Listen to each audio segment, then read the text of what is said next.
This is The Scoop for Thursday.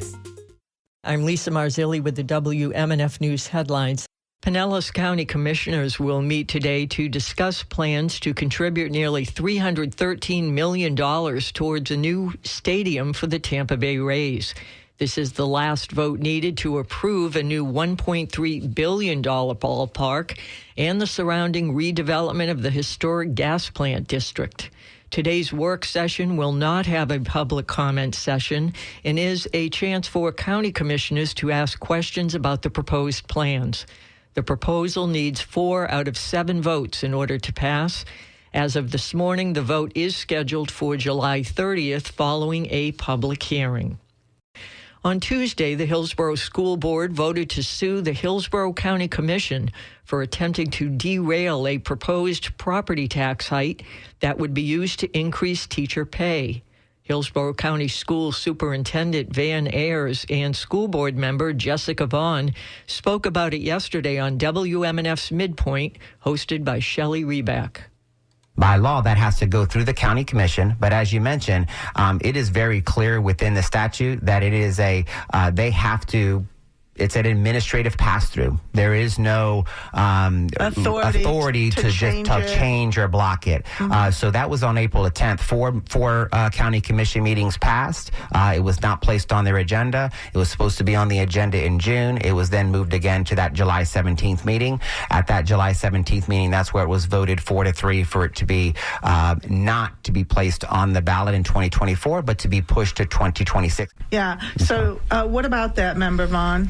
So not only are they taking away our authority as duly elected officials, right? I was elected by my constituency to make decisions for this school district. So not only are they superseding my rights, they're superseding the voters' right. Because let's be clear about this. We are not voting to pass this millage. What we have voted is to allow our voters, our constituency, our community, our county to prioritize whether they want to be competitive with other counties and whether they want to prioritize education. So not only have they superseded our authority as another municipality, they've taken this right away from the voters.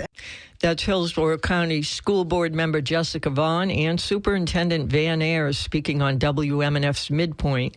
You can hear the full interview on our website, WMNF.org. Meanwhile, Governor Ron DeSantis weighed in on the school board lawsuit yesterday. Speaking at a news conference in St. Pete, DeSantis accused Hillsborough County of mismanaging their budget. You need to be able to manage the budget. How come we're not raising taxes at the state level? How come we're cutting taxes?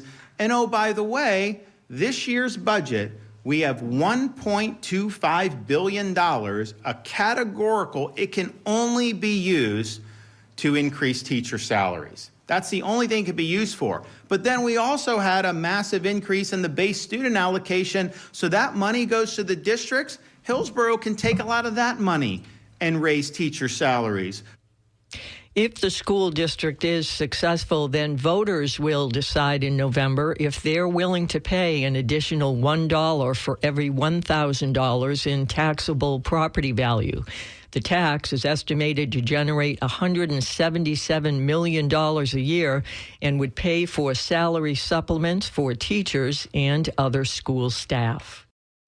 A federal judge will allow a Florida school board to take a shortened deposition from a 7-year-old student who is among a group of plaintiffs accusing the board of violating the First Amendment because of its book bans.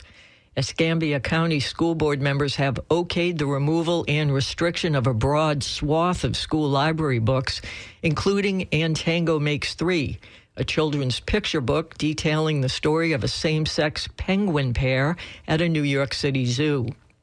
The 7-year-old, identified only as JN in court records, says she wants to check that book out and other titles out of her school library.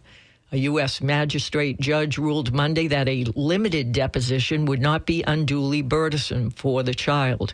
The judge also said the student's parents could determine whether the deposition occurs virtually or in person, and that one of them could attend it. I'm Lisa Marzilli with the WMNF News headlines. This is The Scoop, recorded at WMNF Tampa.